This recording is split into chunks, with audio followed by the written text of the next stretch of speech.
let's get things started in the kitchen this morning. From coffee to something that's a much more decadent, much more delicious, and certainly wonderful if you're really hungry and starting out the morning hungry. Chef Christopher Gross from Christopher and Crush Lounge is here with us in the kitchen, and we're making duck confit, right? Duck confit, cassoulet, and what we're making, we can make a lot of different things out of it. Okay, so the primary ingredients that we want to work with are? Beans, duck, I have some chicken stock, garlic, thyme, bay leaf. Pretty simple. Okay, garlic and thyme. Okay, so one of the first things I'm going to do, this duck's, we've already confit this, but I'll just show you the process. It's really simple. And for people at home that don't know what the confit process is, go ahead. Well, confit is cooking something slow, putting something in, flavor and everything, and it's also like a preserve. Okay. So the French will preserve this and, you know, keep it in the fat because it's cooked in fat, and then you can just dig it out, take it to a picnic, make a sandwich out of it or anything, or you can make cassoulet with it. And so the fat can be, butter? No. We're going to use like canola oil. Okay. We, because you probably don't have a lot of ducks at home. Right.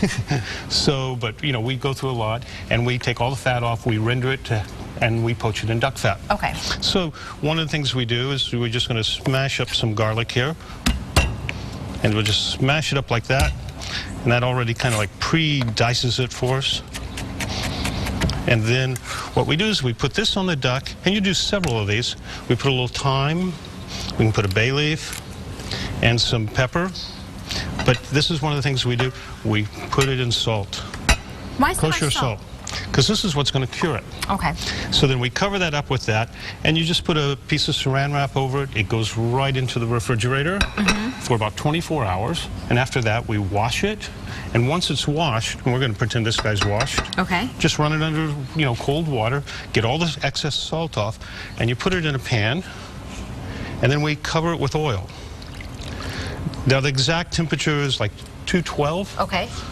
Or 200 to 212. We do not want to fry the duck. We want to poach it. Okay. So it's be just like boiling water. Okay. So keep it under 212, and that cooks for like an hour and a half, 2 hours. And when it's done, it's easy to figure out because it's just super tender.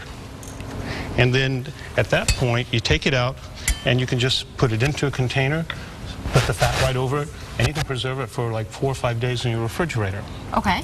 But what we're going to do with this is take So you're going to keep it in the liquid that you, when you said put the fat right back over it? And that seals it up. So that's going to be the same fat, basically the oil that you cooked it in? The duck was cooked in. Okay. And if you're ever doing some like potatoes in the morning or something, just take some of that fat out, and it's just super wonderful. Okay. Or you can shred the cooked duck cold and make a sandwich out of it. All right. But we're going to do confit. So we have some white beans, and there's two ways we can do this. We can soak them in water overnight, help make them more tender, or we can put them in water or chicken stock. I like to use chicken stock.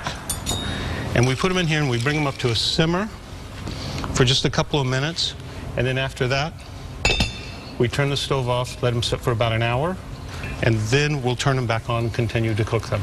Okay, why do you turn it off for about an hour? It just lets the moisture go into the dried beans, and it helps them become a little more tender. Okay, so you turn it off for an hour and then you turn it back on? Okay. So that's sort of the accelerated process.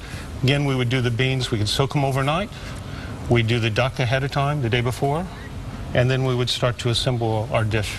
And lastly, could we substitute chicken for the duck in this particular recipe if somebody hasn't tried it? You can do chicken, goose. I think Andy would like goose. Anything, lamb. Okay. Bring on the duck. It's the process. I'm ready for the duck. Chicken. She's going to try the duck. I actually like duck. It's with the confit, the way you've made something very similar, and it just melts in your mouth. It does, and you can shred it, and then just put your favorite salad with whatever dressing you want, and put that on a piece of crunchy French bread, and that's just a delicious sandwich to take on a picnic or something. And this is classic French cooking, right? From the Southwest. Okay.